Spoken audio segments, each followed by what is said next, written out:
നമസ്കാരം, ഞാൻ മനോജ് നെടിയാക്കൽ. പുതിയൊരു വീഡിയോയിലേക്ക് എല്ലാവർക്കും സ്വാഗതം. വാഴ കർഷകർക്ക് വേനലായാലും മഴയായാലും ഉള്ള ഒരു പ്രധാന പ്രശ്നമെന്ന് പറയുന്നത് വാഴ ഒടിഞ്ഞു പോകുന്നതാണ്.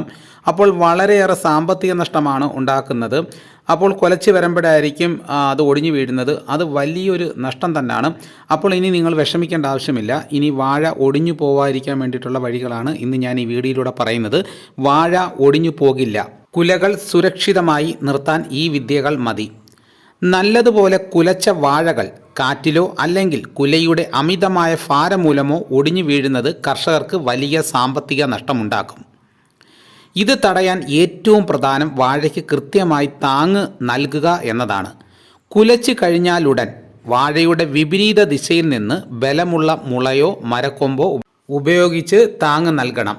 കൂടാതെ വാഴയുടെ ചുവട്ടിൽ മണ്ണ് കയറ്റി കൊടുക്കുന്നത് വേരുകൾക്ക് കൂടുതൽ ബലം നൽകുകയും മറിഞ്ഞു വീഴാനുള്ള സാധ്യത കുറയ്ക്കുകയും ചെയ്യുന്നു. കാറ്റുള്ള സമയമാണെങ്കിൽ വാഴയിലകൾ പാതി മുറിച്ച് മാറ്റുന്നത് കാറ്റിൻ്റെ സമ്മർദ്ദം കുറയ്ക്കാൻ സഹായിക്കും. ശരിയായ രീതിയിൽ നനയ്ക്കുന്നതും പൊട്ടാഷ് അടങ്ങിയ വളങ്ങൾ നൽകുന്നതും വാഴത്തടയ്ക്ക് കരുത്ത് കൂട്ടും. മുളയോ മരമോ കൊണ്ട് താങ്ങ് നൽകുക. വൈ ആകൃതിയിലുള്ള മുളയുടെ അറ്റം വാഴയുടെ കുല വരുന്ന ഭാഗത്തിന് തൊട്ടു താഴെയായി ഉറപ്പിക്കുക. മണ്ണ് കൂട്ടി കൊടുക്കുക. വാഴ നട്ട് 3-4 മാസമാകുമ്പോൾ ചുവട്ടിൽ മണ്ണ് കയറ്റി കൊടുക്കുന്നത് വേരുകൾക്ക് നല്ല പിടുത്തം നൽകും. ഇലകൾ കുറയ്ക്കുക.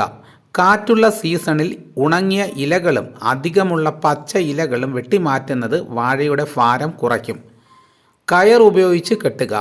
അടുത്തടുത്തുള്ള വാഴകളെ പരസ്പരം കയർ ഉപയോഗിച്ച് ബന്ധിപ്പിക്കുന്നത് കാറ്റിനെ പ്രതിരോധിക്കാൻ സഹായിക്കും.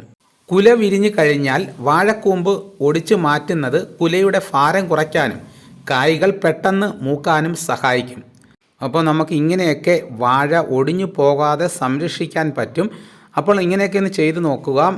ഇതോടുകൂടി വീഡിയോയുടെ പൂർണ്ണമാകുന്നു. എല്ലാവരും ഒന്ന് ലൈക്ക് ചെയ്ത് സപ്പോർട്ട് ചെയ്യണം. നിങ്ങളുടെ അഭിപ്രായങ്ങൾ കമൻറ്റായിട്ട് രേഖപ്പെടുത്തണം. ഈ വീഡിയോ എല്ലാവർക്കും ഒന്ന് ഷെയർ ചെയ്ത് കൊടുക്കണം. മറ്റൊരു വീഡിയോയുമായിട്ട് ഞാൻ ഉടനെ എത്താം. എല്ലാവർക്കും എൻ്റെ നന്ദി.